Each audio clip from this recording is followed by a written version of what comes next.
Bonjour à tous. Donc, vu qu'on parle beaucoup dans la paracha de cette semaine de l'écoute, être à l'écoute, être toujours éveillé pour écouter les messages qu'on peut entendre de la Torah, de son prochain, de ses parents, des gens qui nous veulent du bien. C'est un peu la paracha de Vayishma Yitro, où Yitro il a écouté les messages. Et il est devenu tellement grand grâce à ce qu'il savait écouter. Alors, il y a aussi un point très important, c'est de savoir s'écouter à soi-même. Ça veut dire, il y a comme ça des messages que l'homme réalise dans sa vie. Comme c'est marqué dans les Sfarim, qu'il y a une voix qui sort tous les jours du mont Sinaï et qui dit « Oi » à ceux qui ne veulent pas écouter le message de la Torah. Mais qui écoute cette voix qui sort du mont Sinaï? Explique les Sfarim, cette voix-là, c'est la voix qui circule dans notre esprit. C'est la voix, un homme doit apprendre à se comprendre quand il va pas bien, quand il y a quelque chose qui va pas, quand il est inquiet, quand il se sent pas bien, il se sent déprimé, ou quand il sent qu'il veut avancer dans sa vie, quand il sent qu'il manque de satisfaction. À ce moment-là, il faut savoir écouter le message qui parle en nous. Parce que des fois, ces moments-là, c'est des moments où l'homme peut démarrer un chemin de grandeur. Il peut prendre de belles décisions. Des fois, l'homme en a un peu marre de faire n'importe quoi. Et ces petits regrets, ces petits sentiments de tchouva sont très importants. À tel point que nous dit le Halshir HaKadosh, que quand le roi Salomon veut nous dire « réveille-toi », alors il utilise l'exemple d'un homme qui dort. Mais pas un homme qui dort, un homme qui est couché dans son lit. Il dit pourquoi? Parce que « admatai atzel tishkav », jusqu'à quand tu restes couché? Il dit parce que, en fait, quand un homme se réveille le matin, le mauvais penchant ne peut pas lui dire « reste dormir ». L'homme, il veut se lever, il veut aller à la prière, il veut faire des choses bien. Mais le Yetzer Hara, qu'est-ce qu'il fait? Il lui dit « reste couché dans ton lit. Encore quelques minutes. » Et avec ça, il arrive à l'endormir pour très longtemps. Et il dit le Halshir HaKadosh, quand il y a un réveil intérieur, comme ce qui est marqué dans le Shir HaShirim, Kol Dodi Dofek, il y a des fois où HaKadosh Baruch Hu, qui est comparé à l'oncle bien-aimé, qui tape à la porte, et il dit « ouvre-moi la porte ». Et si l'homme, quand il a ces petits réveils-là, il sent que ça tape à la porte, et HaKadosh Baruch Hu l'appelle à faire teshuva, si à ce moment-là il répond pas, c'est quoi la suite du verset? Mon oncle est passé, je me suis vite levé pour le trouver, mais après c'était trop tard, et j'ai dû beaucoup le chercher, beaucoup souffrir, pour arriver à l'endroit où je devais arriver. Parce que si un homme n'écoute pas ces moments-là, il y a même écrit dans le Nachmanide, quand un homme il sent comme ça qu'il y a un réveil à l'intérieur de lui, alors, im ta'iru ve'im te'oreru et ahava acheterpatz. Quand il y a l'amour qui se réveille, l'amour d'Hachem, l'amour du bien, l'amour de la vérité, faut pas éteindre cette flamme qui est en train de s'allumer. Acheterpatz, il dit le roi Salomon, mets-la sur un objet. Prends une décision, tu sens que tu as l'amour d'Hachem, va à la synagogue, prends une décision, ouvre des livres de Torah, commence à lire. Tu donnes à cette flamme, à ce réveil, à ces pensées, un lieu, un endroit où commencer à flamber, à s'allumer. Et la flamme, elle peut aller très haut. À Hatcheterpatz, quand l'amour se réveille, laisse-le, écoute-le. Un homme, il doit savoir écouter les messages. Et comme l'a fait Yaakov Avinu avec l'ange d'Ésaü, il a dit « maintenant je veux les bénédictions ». Il lui a dit « non », mais il lui a pleuré « attends un petit peu ». Il dit « non, maintenant », parce que si c'est pas maintenant, c'est trop tard.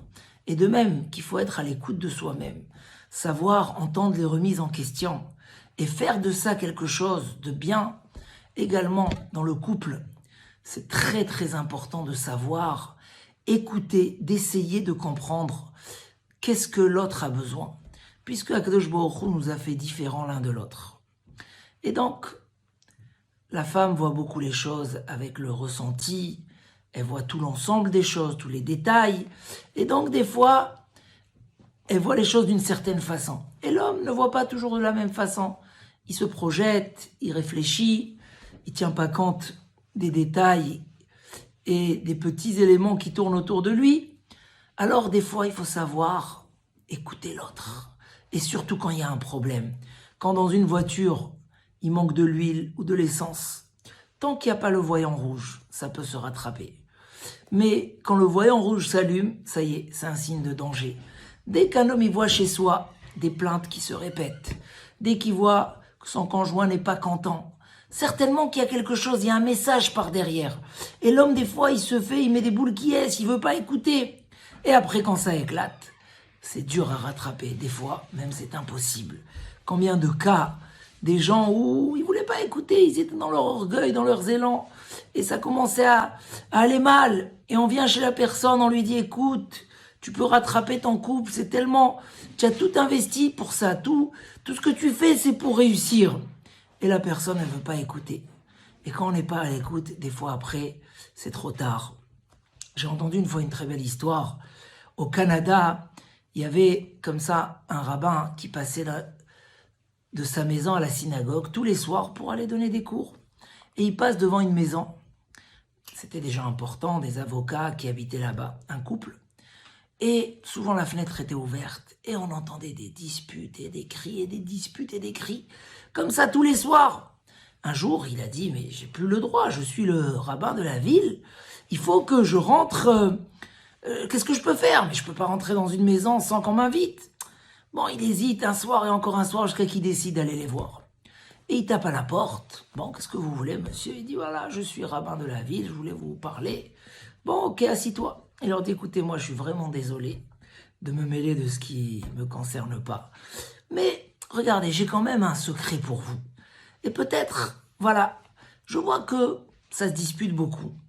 Et moi, j'ai une plante. Il est parti dans un magasin de plantes. Il a acheté une belle plante. Il leur a dit, regardez, cette plante, elle peut dire à un couple, est-ce qu'ils sont faits pour être ensemble ou pas?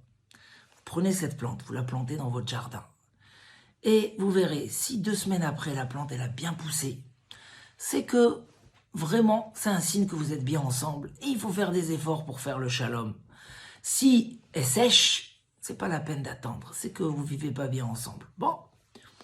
Eux, ils en avaient marre aussi de se disputer comme ça pour des bêtises. Ils ont dit, ok, on prend l'idée, allez. Ils prennent la plante, ils vont la planter dans le jardin. Et voilà que la femme se réveille à 5 heures du matin, elle n'arrive pas à dormir. Elle se dit quoi? Ça veut dire que si la plante ne pousse pas, je dois me séparer de mon mari. Et là, elle a commencé à sentir combien il est important pour elle et combien elle était heureuse de le retrouver, combien d'amour il y a eu entre eux et combien... Elle n'arrivait pas à dormir. Elle décide d'aller arroser la plante pour sauver son couple. Bon, elle va à la cuisine pour chercher... le truc là pour arroser, et elle le trouve pas. Elle cherche la pile, elle la trouve pas. Bon, elle décide de sortir quand même dans le jardin et arroser avec un verre d'eau. Quand elle arrive, elle voit une petite pile qui brille. Et elle voit son mari avec l'arrosoir, en train d'arroser la plante. Lui aussi, il a eu les mêmes sentiments. Et donc en fait, quand ils ont compris qu'ils s'apprécient tellement, mais ils sont pas disponibles pour écouter, des fois, des cris, un mauvais comportement, c'est juste un signe, une alerte, une lumière rouge, que le conjoint ne va pas bien. Et il faut savoir écouter. Des fois, c'est même pas la peine d'écouter les paroles. Il faut écouter qu'est-ce qui se cache derrière les paroles. Et si on est à l'écoute, on sauve son couple, mais combien de bonté on peut faire à l'autre, combien on peut le soulager dans sa difficulté, plutôt que l'enfoncer davantage et s'enfoncer. Et après... voilà, perdre les choses qui sont les plus chères à nous. Et ça, c'est important. On voit par exemple, dans la Gemara, il y a un homme qui peut donner à manger à son père des poulets engraissés, et il mérite l'enfer. Et il y a un homme qui donne à son père le moulin pour moudre la farine, le blé, et il mérite le monde futur. Ça dépend. Il y a un qui donne du bon manger à son père, mais il lui parle mal, il lui dit... tu es une charge pour nous, c'est dur pour nous. Le père, ça lui sert à rien. Et donc, tu n'as pas su lui donner les gentils mots qu'il a besoin, ça sert à rien. Alors que l'autre, il va remplacer son père au travail. Et vu qu'il n'a pas le choix, il dit à son père, gentiment, s'il te plaît, moi je m'occupe du travail, est-ce que tu peux assurer la maison? Et ça, il mérite le monde futur. Un homme qui donne de l'argent à un pauvre, il mérite quelques bénédictions. Mais celui qui lui dit des gentils mots, il double ses bénédictions. Il arrive à 11 bénédictions, un gentil mot. Le roi Salomon, quand il a été jeté de son trône à des dizaines de kilomètres loin de Jérusalem, il raconte, il dit, il y a quelqu'un, un pauvre qui m'a invité, et il n'y avait pas grand-chose à manger dans sa table. Il m'a fait sortir les restes des salades qui restaient, mais il m'a consolé, il m'a dit des gentils mots, tu vas redevenir roi. Qu'est-ce qu'il m'a donné comme bonheur, comme joie? Ça, c'était du vrai chesed. Mais j'étais chez un homme riche, et tout le long du repas, malgré que le repas était magnifique, il n'arrêtait pas de me dire « Oh, qu'est-ce que tu es malheureux et comment ça se fait que tu es tombé aussi bas ?» Mamache, j'arrivais pas à manger à cause de la tristesse. Ça veut dire savoir, la bonté c'est ça. Et la plus grande bonté c'est chez soi, à la maison d'abord. La plus grande bonté c'est de savoir donner à l'autre ce qu'il attend. Un gentil mot. Un gentil mot peut faire tellement. Quelqu'un m'a raconté, j'étais à son bureau, il me dit, un jour sa femme elle lui dit, oh, j'en ai marre, les cours, c'est moi qui fais tout. Il a dit, regarde, pas de problème. Je t'arrange sur l'ordinateur, Carrefour, Auchan, ce que tu veux comme magasin. Tu as juste à appuyer, la commande, elle est partie. Ok, il a réglé le problème. Lendemain, elle commence à se plaindre. Ouais, les enfants, c'est moi qui les amène à l'école, machin. Bon, il lui trouve un chauffeur, il lui dit, voilà, maintenant le chauffeur les amène. L'autre jour, il lui trouve un nouveau problème. Ouais, il n'y a rien à la maison, tu n'es jamais là. Il a dit, attends. Qu'est-ce qui se passe? Apparemment, le problème n'est ni les enfants, ni les courses. Le problème, c'est que ma femme a besoin que je l'écoute, que je sois présent, que je reconnaisse ce qu'elle fait. Et c'est dans les deux sens. Savoir apprécier ce que l'autre y fait. Alors, on a tout ce qu'on a envie avec ça. Plutôt que râler, voir toujours ce qui manque, et il manque du sel, et tu as oublié de m'acheter ce fruit. Et donc, l'homme, le fait qu'il n'essaye pas de descendre et de voir qu'est-ce que l'autre il a besoin. Nos sages disent, celui qui blanchit ses dents à son prochain, il lui fait un beau sourire, c'est comme si qu'il lui donne à boire du lait. Des fois, l'autre, il a besoin plus un sourire que du lait. Il a besoin d'un sourire que de l'argent. Ça sert à rien de dire, je t'amène plein d'argent à la maison et je te fais une super belle maison. Peut-être qu'elle a besoin d'autre chose. Et ça, avoir la sagesse. Savoir la sagesse, c'est ça, Vaishma Yitro. Yitro, il était à l'écoute. Il a su voir il a su entendre, avoir cette qualité d'être à l'écoute, d'être prêt à réfléchir, d'être prêt à analyser, à approfondir.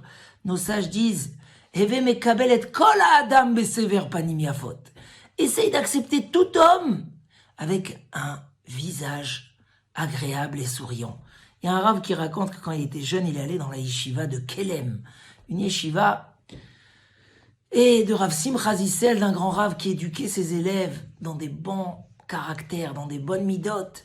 Il dit, il arrive, il est comme ça, gêné, il est en train d'arriver. Qu'est-ce qu'il voit? Quelqu'un qui sort et lui dit, ah, Moshe, comment ça va? Et tout, ça va, et ta famille et tout. Lui, il se dit, oh là là, c'est qui cette personne-là? Il me connaît, j'ai oublié qui c'est. Bon, alors il joue le jeu, il dit, ouais, ça va, bon, Hachem. Bon, il s'est dit, peut-être j'ai oublié qui c'est quelqu'un que je connais, mais déjà, ça l'a mis à l'aise. Il rentre un peu plus. Un deuxième, la même chose. Il dit, mais c'est bizarre. J'ai pas perdu ma mémoire. Mais finalement, il s'aperçoit que l'éducation, c'était de recevoir chacun avec amour, avec joie, avec gentillesse. Combien c'est extraordinaire. Il dit Rav Dessler, même dans le commerce, dans le travail, on peut des fois plus donner que prendre. La qualité de chesed, de donner. Si ton intérêt, c'est plus de satisfaire l'autre que ce que tu vas recevoir. Ça, c'est une très grande qualité. Et savoir que combien de problèmes de shalom bayit, combien d'amour on peut avoir dans le couple, combien de joie on peut avoir si rien on prend le temps de faire attention aux voyants rouges, d'écouter derrière les mots qu'est-ce qui se passe. Peut-être que même si tu te sens agressé, peut-être essaye de voir pourquoi il est ou elle est comme ça.